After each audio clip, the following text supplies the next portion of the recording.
Hello' students, তোমালোকৰ বহুতে মোক কমেণ্ট কৰি আছিলা যে তোমালোকক ডিগ্ৰীৰ BA ছেকেণ্ড ছেমিষ্টাৰৰ নিউ এডুকেশ্যন পলিচিৰ অন্তৰ্গত political science major and minor ছাবজেক্টটোৰ পৰা এইবাৰ পৰীক্ষাত আহিবলগীয়া গোটেই কিতাপখনৰে কমন ইম্পৰ্টেণ্ট কুৱেশ্যন এনচাৰ লাগে। গতিকে তোমালোকে কৰা কমেণ্ট অনুসৰি আজি মই তোমালোকৰ বাবে ডিগ্ৰীৰ BA ছেকেণ্ড ছেমিষ্টাৰৰ নিউ এডুকেশ্যন পলিচিৰ অন্তৰ্গত political science major and minor ছাবজেক্টটোৰ পৰা এইবাৰ পৰীক্ষাত আহিবলগীয়া গোটেই কিতাপখনৰে কমন ইম্পৰ্টেণ্ট কুৱেশ্যন এনচাৰ লৈ আহিছোঁ।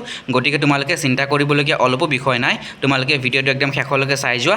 এতিয়া মই প্ৰথমটি প্ৰশ্নৰ পৰা তোমালোকক আলোচনা কৰাই দিম। তাৰ আগতে মই চিলেবাছখন দেখুৱাই দিছোঁ। এইখন হৈছে তোমালোকৰ চিলেবাছ।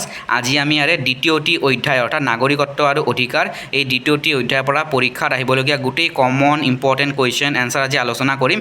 আৰু ইতিমধ্যে তোমালোকৰ কমেণ্ট অনুসৰি মই ইয়াৰে প্ৰথমটি অধ্যায়ৰ পৰা পৰীক্ষাত আহিবলগীয়া গোটেই কমন ইম্পৰ্টেণ্ট কুৱেশ্যন এনচাৰ আলোচনা কৰাই দিছোঁ। প্ৰথমটি অধ্যায়ৰ পৰা পৰীক্ষাত আহিবলগীয়া ভাৰতীয় সংবিধানৰ বৈশিষ্ট্য, ভাৰতীয় সংবিধানৰ উৎস, ভাৰতীয় সংবিধানৰ সংশোধনী প্ৰক্ৰিয়াৰ ওপৰত প্ৰতি বছৰ 10 মাৰ্কছৰ লং কুৱেশ্যন আহে। গতিকে গোটেই প্ৰশ্ন উত্তৰ মই আলোচনা কৰাই দিছোঁ। গতিকে তোমালোকে যিসকলে প্ৰথমটি ভিডিঅ' মোৰ চোৱা নাই, অৰ্থাৎ ইয়াৰে প্ৰথমটি অধ্যায়ৰ যিসকলে ভিডিঅ' চোৱা নাই, মই এইটো ভিডিঅ'ৰ ডেছক্ৰিপশ্যনত মই তোমালোকক লিংকটো দি দিম। তোমালোকে এইটো ভিডিঅ'ৰ ডেছক্ৰিপশ্যনত গৈ তোমালোকে লিংকটো ক্লিক কৰি প্ৰথমটি অধ্যায়ৰ পৰা এইবাৰ পৰীক্ষাত আহিবলগীয়া গোটেই কমন ইম্পৰ্টেণ্ট কুৱেশ্যন এনচাৰ লিখি ল'ব পাৰিবা। এতিয়া তোমালোকে পাৰিলে বহি এখন উলিয়াই লোৱা। তোমালোকে এই দ্বিতীয়টি অধ্যায়ৰ গোটেই প্ৰশ্ন উত্তৰ লিখি ল'ব পাৰিবা। দ্বিতীয় অধ্যায় নাগৰিকত্ব আৰু অধিকাৰ। ভিডিঅ'টো আৰম্ভ কৰাৰ আগতে কেইটামান ইম্পৰ্টেণ্ট কথা, কমন প্ৰশ্ন প্ৰতি বছৰে আহে এই দ্বিতীয়টি অধ্যায়ৰ পৰা। যিদৰে নাগৰিকত্বৰ আৰু অধিকাৰ, এই নাগৰিকত্ব আৰু অধিকাৰৰ লগত জড়িত প্ৰতি বছৰে মানে তোমালোকৰ কমন প্ৰশ্ন আহে। এতিয়া মই প্ৰথমতে কৈ দিওঁ, তোমালোকে মৌলিক অধিকাৰ আৰু মৌলিক কৰ্তব্যৰ ওপৰত তোমালোকে লং কুৱেশ্যন পাবাই পৰীক্ষাত। অধিকাৰ কাক বোলে, অধিকাৰৰ বৈশিষ্ট্যৰ ওপৰত প্ৰতি বছৰে প্ৰশ্ন আহে তোমালোকৰ। গতিকে এতিয়া তোমালোকে একদম শেষলৈকে চাই যোৱা, মই গোটেই প্ৰশ্নটো আলোচনা কৰাই দিছোঁ। আৰু মৌলিক অধিকাৰসমূহৰ ওপৰত প্ৰশ্ন আহে, মৌলিক অধিকাৰসমূহ কি কি ব্যাখ্যা কৰা, তাৰ ওপৰতো লং কুৱেশ্যন আহে। গতিকে এতিয়া ভিডিঅ'টো শেষলৈকে চাই যোৱা, প্ৰথমটি প্ৰশ্নৰ পৰা আলোচনা কৰাই দি আছোঁ। চোৱা, প্ৰথম প্ৰশ্ন, অধিকাৰৰ সংজ্ঞা দিয়া। মই তোমালোকক 1 আৰু 2 মাৰ্কছৰ কুৱেশ্যন এনচাৰৰ লগতে 5 and 10 মাৰ্কছৰ লং কুৱেশ্যন এনচাৰ গোটেইখিনি আলোচনা কৰাই দিম। চোৱা, প্ৰথম আমাৰ প্ৰশ্ন, অধিকাৰৰ সংজ্ঞা দিয়া। উত্তৰ যে ব্যক্তিত্বৰ বিকাশ আৰু প্ৰতিভাৰ প্ৰকাশৰ লগতে দৈনন্দিন জীৱন ধাৰণৰ বাবে প্ৰয়োজনীয় সকলো সুবিধাক অধিকাৰ বুলি কোৱা হয়। উত্তৰ যে ব্যক্তিত্বৰ বিকাশ আৰু প্ৰতিভাৰ প্ৰকাশৰ লগতে দৈনন্দিন জীৱন ধাৰণৰ বাবে প্ৰয়োজনীয় সকলো সুবিধাক অধিকাৰ বুলি কোৱা হয়। আৰু তোমালোকৰ প্ৰশ্ন আহিব পাৰে 1 মাৰ্কছৰ, যে অধিকাৰৰ ওপৰত এটা সংজ্ঞা দিয়া। তোমালোকে প্ৰথমতে লিখিবা যে অধিকাৰ কাক বোলে, তাৰপিছত সংজ্ঞা লিখিবা যে ৱাইল্ডৰ মতে অধিকাৰ হৈছে কোনো কাৰ্য সম্পাদনাৰ স্বতন্ত্ৰতাৰ এটা যুক্তিসংগত দাবী। মনত ৰাখিবা। আমি পৰৱৰ্তী প্ৰশ্নলৈ গৈ আছোঁ। দুটা ৰাজনৈতিক অধিকাৰৰ নাম লিখা। এই প্ৰশ্নটো পুৰণি কুৱেশ্যন পেপাৰ 2 মাৰ্কছৰ হিচাপে আহি গৈছে। মনত ৰাখিবা, ৰাজনৈতিক অধিকাৰ। দুটা ৰাজনৈতিক অধিকাৰ হৈছে যে ভোটদানৰ অধিকাৰ আৰু চৰকাৰী চাকৰি লাভৰ অধিকাৰ। পৰৱৰ্তী প্ৰশ্ন, অধিকাৰৰ দুটা বৈশিষ্ট্য। অধিকাৰৰ দুটা বৈশিষ্ট্য। প্ৰথম, যে অধিকাৰসমূহ সমাজৰ নৈতিক দাবীৰ লগত জড়িত আৰু অধিকাৰসমূহ, মনত ৰাখিবা, পৰিৱৰ্তনশীল। সময়ৰ পৰিৱৰ্তনৰ লগে লগে অধিকাৰৰো পৰিৱৰ্তন হয়। পৰৱৰ্তী প্ৰশ্ন, দুটা অৰ্থনৈতিক অধিকাৰৰ নাম লিখা। উত্তৰ যে দুটা অৰ্থনৈতিক অধিকাৰ। ৰাজনৈতিক অধিকাৰ মই ইতিমধ্যে ক'লোঁ যে ভোটদানৰ অধিকাৰ, চৰকাৰী চাকৰি লাভৰ অধিকাৰ। মনত ৰাখিবা, পুৰণি কুৱেশ্যন পেপাৰ আহি গৈছে। এতিয়া আমি অৰ্থনৈতিক অধিকাৰ, দুটা অৰ্থনৈতিক অধিকাৰ, দুটা অৰ্থনৈতিক অধিকাৰৰ নাম লিখা। উত্তৰ যে পইণ্টত লিখিবা, সমান কামৰ বাবে সমান মজুৰিৰ অধিকাৰ, দ্বিতীয় জিৰণিৰ অধিকাৰ আৰু তৃতীয় সম্পত্তিৰ অধিকাৰ। আমি পৰৱৰ্তী প্ৰশ্নলৈ গৈ আছোঁ। পৰৱৰ্তী প্ৰশ্ন, অধিকাৰৰ বৈশিষ্ট্যৰ ওপৰত তোমালোকৰ লং কুৱেশ্যন বা চমু টোকা হোৱাৰ সম্ভাৱনা আছে। 2 মাৰ্কছৰ হিচাপে পুৰণি কুৱেশ্যন পেপাৰ আহিও গৈছে অধিকাৰৰ বৈশিষ্ট্য দুটা লিখা। তোমালোকে লং কুৱেশ্যন হিচাপে আহিলে, চমু টোকা হিচাপে আহিলে ইয়াৰ পৰা পইণ্টত লিখিব পাৰিবা যে অধিকাৰৰ বৈশিষ্ট্যসমূহ লিখা। অধিকাৰৰ কিছুমান বৈশিষ্ট্য আছে, তলত এই বৈশিষ্ট্যসমূহ আলোচনা কৰা হ'ল। যে পইণ্টত লিখিবা তোমালোকে, অধিকাৰসমূহ সমাজৰ নৈতিক দাবীৰ লগত জড়িত। তাৰপিছত পৰৱৰ্তী পইণ্ট, যে অধিকাৰসমূহ পৰিৱৰ্তনশীল, সময়ৰ পৰিৱৰ্তনৰ লগে লগে অধিকাৰৰো পৰিৱৰ্তন হয়। 3 নম্বৰ পইণ্ট, 3 নম্বৰ পইণ্ট, অধিকাৰৰ বৈশিষ্ট্যৰ ওপৰত আমি আলোচনা কৰি আছোঁ। যে 3 নম্বৰ পইণ্ট হৈছে অধিকাৰসমূহ সাৰ্বজনীন। ইয়াক সকলো ব্যক্তিয়ে জাতি, ধৰ্ম, বৰ্ণ, ভাষা, লিংগ আদিৰ ভিত্তিত কোনো বৈষম্যৰ সন্মুখীন নোহোৱাটো ভোগ কৰিব পাৰে। আমি পৰৱৰ্তী পইণ্টলৈ গৈ আছোঁ। অধিকাৰসমূহ সমাজৰ লগতে ৰাষ্ট্ৰয়ো স্বীকৃতি দিয়ে। পৰৱৰ্তী প্ৰশ্নলৈ গৈ আছোঁ আমি। আমাৰ পৰৱৰ্তী প্ৰশ্ন হৈছে অধিকাৰ আৰু দায়বদ্ধতাৰ মাজত সম্পৰ্ক ব্যাখ্যা কৰা। এই প্ৰশ্নটো তোমালোকৰ পুৰণি কুৱেশ্যন পেপাৰত চমুটোকা হিচাপে আহিছিলে যে অধিকাৰ আৰু দায়বদ্ধতা এইদৰে আহিছিলে চমুটোকা। তোমালোকে উত্তৰ লিখিবা যে অধিকাৰ আৰু দায়বদ্ধতাৰ মাজত থকা সম্পৰ্ক তলত ব্যাখ্যা কৰা হ'ল। পইণ্টটো লিখিবা যে অধিকাৰ আৰু দায়বদ্ধতা উভয়ে কল্যাণৰ বাবে আৱশ্যক।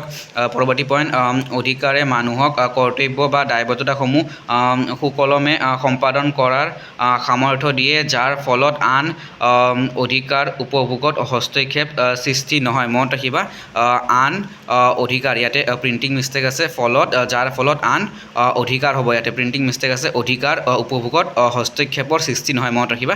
পৰৱৰ্তী আমি পইণ্টলৈ গৈ আছোঁ যে লাস্কিৰ মতে নিজে দাবী কৰা অধিকাৰ উপভোগ কৰাত সমাজৰ আনবোৰে যাতে অসুবিধা নাপায় তেনে পৰিৱেশৰ সৃষ্টিত বৰঙণি যোগোৱাটো প্ৰতিজনৰে এটা কৰ্তব্য।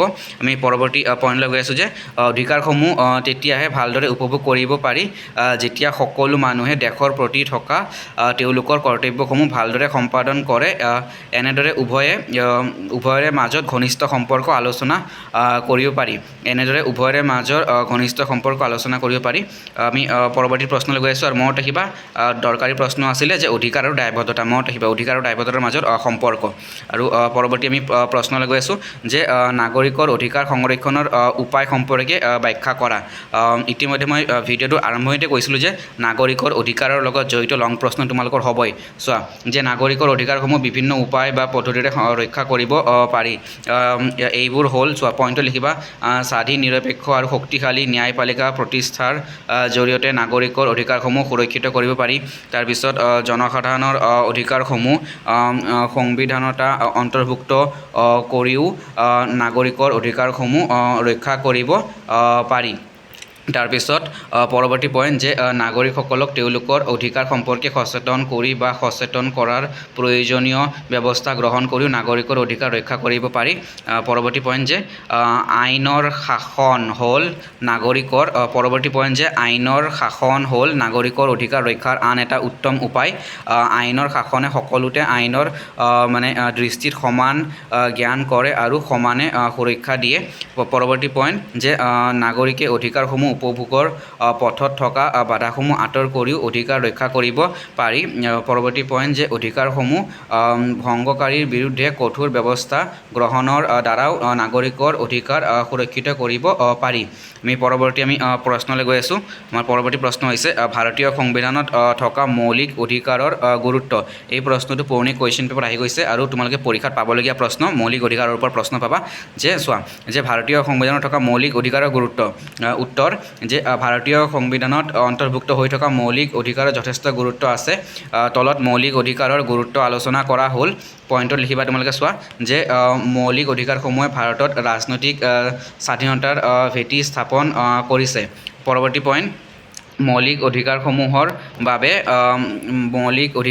বাবে ভাৰতীয় নাগৰিকে নিজৰ ব্যক্তিত্ব বিকাশ আৰু প্ৰতিভাৰ প্ৰকাশৰ বাবে সুযোগ লাভ কৰাৰ লগতে এক স্বাধীন পৰিৱেশ লাভ কৰিছে। পৰৱৰ্তী পইণ্ট যে মৌলিক অধিকাৰসমূহত ধৰ্মীয় স্বাধীনতাৰ অধিকাৰৰ অন্তৰ্ভুক্তিয়ে ধৰ্মনিৰপেক্ষতাবাদী ধাৰণাটো অধিক শক্তিশালী কৰিছে, যিটো গণতন্ত্ৰৰ সফলতাৰ বাবে অতি প্ৰয়োজনীয়। পৰৱৰ্তী পইণ্ট মৌলিক অধিকাৰসমূহে চৰকাৰৰ চৰম ক্ষমতা প্ৰয়োগত বাধা আৰোপ কৰি জনগণৰ অধিকাৰ সুৰক্ষিত কৰিছে। পৰৱৰ্তী আমাৰ প্ৰশ্ন ভাৰতীয় নাগৰিকৰ মৌলিক কৰ্তব্য। কমন প্ৰশ্ন মৌলিক অধিকাৰ আৰু মৌলিক কৰ্তব্য পৰীক্ষাত আহিবলগীয়া প্ৰশ্ন। চোৱা এতিয়া পৰৱৰ্তী আমাৰ প্ৰশ্ন আছে যে ভাৰতীয় নাগৰিকৰ মৌলিক কৰ্তব্য দুটা লিখা। উত্তৰ যে ভাৰতীয় সংবিধান আৰু ইয়াৰ আদৰ্শ, ৰাষ্ট্ৰীয় পতাকা আৰু জাতীয় প্ৰতীকৰ প্ৰতি শ্ৰদ্ধা প্ৰদান কৰা। পৰৱৰ্তী পইণ্ট যে স্বাধীনতা আন্দোলনক অনুপ্ৰাণিত কৰা মহান আদৰ্শসমূহ পোষণ আৰু অনুসৰণ কৰা। পৰৱৰ্তী পইণ্ট যে 3 নম্বৰ ভাৰতৰ একতা, অখণ্ডতা আৰু সাৰ্বভৌমত্ব ৰক্ষা কৰা। 4 নম্বৰ ভাৰতৰ মূল্যৱান ঐতিহ্য আৰু সংস্কৃতিক মূল্য দিয়া আৰু ৰক্ষা কৰা। আৰু পৰৱৰ্তী পইণ্ট 5 নম্বৰ হিংসা পৰিহাৰ কৰা আৰু ৰাজহুৱা সম্পত্তি ৰক্ষা কৰা। আমাৰ পৰৱৰ্তী প্ৰশ্ন এতিয়া মৌলিক অধিকাৰসমূহ আলোচনা কৰা। মৌলিক অধিকাৰসমূহৰ ওপৰত তোমালোকৰ লং কুৱেশ্যন হ'ব যে মৌলিক অধিকাৰসমূহ কি কি ব্যাখ্যা কৰা আলোচনা কৰা উত্তৰ মৌলিক অধিকাৰসমূহ 1 মাৰ্কছৰ প্ৰশ্ন হ'ব যে মৌলিক অধিকাৰসমূহ ভাৰতীয় সংবিধানৰ কোনটো অধ্যায়ত আছে মনত ৰাখিবা তৃতীয় অধ্যায়ত মনত ৰাখিবা যে আমাৰ প্ৰশ্ন আছিলে মৌলিক অধিকাৰসমূহ আলোচনা কৰা উত্তৰ মৌলিক অধিকাৰসমূহ ভাৰতীয় সংবিধানৰ তৃতীয় অধ্যায়ত 12ৰ পৰা 35 মনত ৰাখিবা 12ৰ পৰা 35 নং অনুচ্ছেদলৈ অন্তৰ্ভুক্ত হৈ আছে এইবোৰ হ'ল পইণ্টত লিখিবা প্ৰথম সমতাৰ অধিকাৰ 14ৰ পৰা 18 নং অনুচ্ছেদলৈ ভাৰতৰ জাতি ধৰ্ম বৰ্ণ ভাষা লিংগ নিৰ্বিশেষে সকলো কোনো বৈষম্যৰ সন্মুখীন নোহোৱাকৈ সমতাৰ অধিকাৰ প্ৰদান কৰা হৈছে সকলোকে কোনো বৈষম্যৰ সন্মুখীন নোহোৱাকৈ সমতাৰ অধিকাৰ প্ৰদান কৰা হৈছে পৰৱৰ্তী পইণ্ট স্বাধীনতাৰ অধিকাৰ 19ৰ পৰা 22 নং অনুচ্ছেদলৈ সকলো ভাৰতীয় নাগৰিকক স্বাধীনতা জীৱনৰ অধিকাৰ বিনা কাৰণত অধিক হোৱাৰ বিৰুদ্ধে অধিকাৰ ইত্যাদি অধিকাৰ প্ৰদান কৰা হৈছে পৰৱৰ্তী আমাৰ পইণ্ট শোষণৰ বিৰুদ্ধে অধিকাৰ 23ৰ পৰা 24 নং অনুচ্ছেদত সকলো ধৰণৰ শোষণৰ বিৰুদ্ধে বা বাধ্যতামূলকভাৱে কামত নিয়োগ কৰাৰ বিৰুদ্ধে অধিকাৰ প্ৰদান কৰা হৈছে মনত ৰাখিবা যে 23ৰ পৰা 24 নং অনুচ্ছেদত সকলো ধৰণৰ শোষণৰ বিৰুদ্ধে বা বাধ্যতামূলকভাৱে কামত নিয়োগ কৰাৰ বিৰুদ্ধে অধিকাৰ প্ৰদান কৰা হৈছে পৰৱৰ্তী আমাৰ পইণ্ট যে ধৰ্মীয় স্বাধীনতাৰ অধিকাৰ 25ৰ পৰা 28 নং অনুচ্ছেদলৈ ধৰ্মীয় স্বাধীনতাৰ অধিকাৰসমূহ উল্লেখ কৰা হৈছে এই অধিকাৰ অনুসৰি সকলো নাগৰিকে নিজৰ ইচ্ছা অনুসৰি ধৰ্ম গ্ৰহণ চৰ্চা আৰু ধৰ্ম প্ৰচাৰ কৰিব পাৰে আৰু ধৰ্মৰ নামত কোনো বৈষম্য কৰা নহ'ব আমাৰ পৰৱৰ্তী পইণ্ট হৈছে শিক্ষা আৰু সাংস্কৃতিক অধিকাৰ 29ৰ পৰা 30 নং অনুচ্ছেদলৈ সকলো নাগৰিকক নিজৰ সংস্কৃতি ৰক্ষা কৰা আৰু ইচ্ছা অনুসৰি শিক্ষা লাভৰ অধিকাৰ প্ৰদান কৰা আমাৰ পৰৱৰ্তী পইণ্ট হৈছে সাংবিধানিক প্ৰতিকাৰৰ অধিকাৰ সংবিধানৰ মনত ৰাখিবা সংবিধানৰ 32 আৰু 226 নং অনুচ্ছেদ অনুসৰি সাংবিধানিক প্ৰতিকাৰৰ অধিকাৰ প্ৰদান কৰা হৈছে যাৰ দ্বাৰা ন্যায়ালয়ে মনত ৰাখিবা সংবিধানৰ 32 আৰু 226 মনত ৰাখিবা সংবিধানৰ 32 আৰু 226 নং অনুচ্ছেদ অনুসৰি সাংবিধানিক প্ৰতিকাৰৰ অধিকাৰ প্ৰদান কৰা হৈছে যাৰ দ্বাৰা ন্যায়ালয়ে নাগৰিকৰ অধিকাৰসমূহ ৰক্ষা কৰিব পাৰিব পৰৱৰ্তী প্ৰশ্ন আমাৰ যে সমতাৰ অধিকাৰৰ ওপৰত এটা টোকা লিখা সমতাৰ অধিকাৰ চমু টোকা আহিছিলে তোমালোকৰ যে সমতাৰ অধিকাৰ হিচাপে তোমালোকৰ চমু টোকা আহিছিলে সমতাৰ অধিকাৰ বুলিলে এক ধৰণৰ উত্তৰ মই আলোচনা কৰাই দিছোঁ সমতাৰ অধিকাৰৰ ওপৰত এটা টোকা লিখা উত্তৰ যে সমতাৰ অধিকাৰ বুলি এক ধৰণৰ পৌৰ অধিকাৰ এই অধিকাৰ সম্পৰ্কে তলত দিয়া ধৰণে আলোচনা কৰিব পাৰি যে পইণ্টত লিখিবা সমতাই সাধাৰণতে সমাজৰ সকলো শ্ৰেণীৰ লোকৰ মাজত সমান মৰ্যাদা সমান সুযোগ সুবিধা আদি প্ৰদান কৰাক বুজায় পৰৱৰ্তী পইণ্ট সমতা আইনৰ দৃষ্টিত সকলো সমান জাতি ধৰ্ম বৰ্ণ আদি ভাষাভিত্তিক বৈষম্যৰ অৱসান ঘটোৱাক বুজায় আমাৰ পৰৱৰ্তী পইণ্ট হৈছে সমতাৰ সামাজিক ৰাজনৈতিক আৰু অৰ্থনৈতিক দিশ আছে য'ত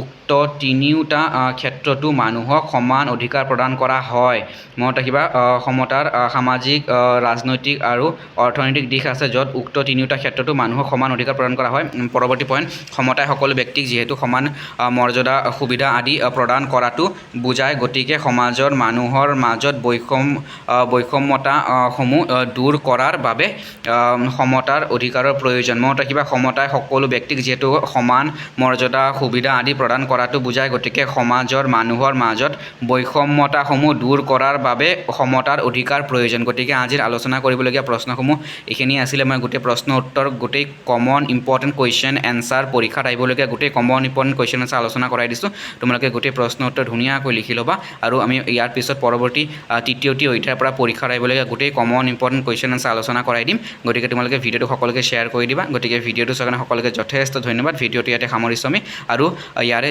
প্ৰথমটি অধ্যায়ৰ পৰা পৰীক্ষাত আহিবলগীয়া গোটেই কমন ইম্পৰ্টেণ্ট কুৱেশ্যন এনচাৰ মই আলোচনা কৰাই দিছিলোঁ যিটো মই তোমালোকক এইটো ভিডিঅ'ৰ ডেছক্ৰিপশ্যনত মই লিংকটো দি দিম তোমালোকে এইটো ভিডিঅ' ডেছক্ৰিপশ্যনত গৈ লিংকটো ক্লিক কৰি ইয়াৰে প্ৰথমটি অধ্যায়ৰ পৰা পৰীক্ষাত আহিবলগীয়া গোটেই কমন ইম্পৰ্টেণ্ট কুৱেশ্যন এনচাৰ লিখি ল'ব পাৰিবা গতিকে ভিডিঅ'টো চোৱাৰ কাৰণে সকলোকে যথেষ্ট ধন্যবাদ ভিডিঅ'টো আজি মই সামৰিছোঁ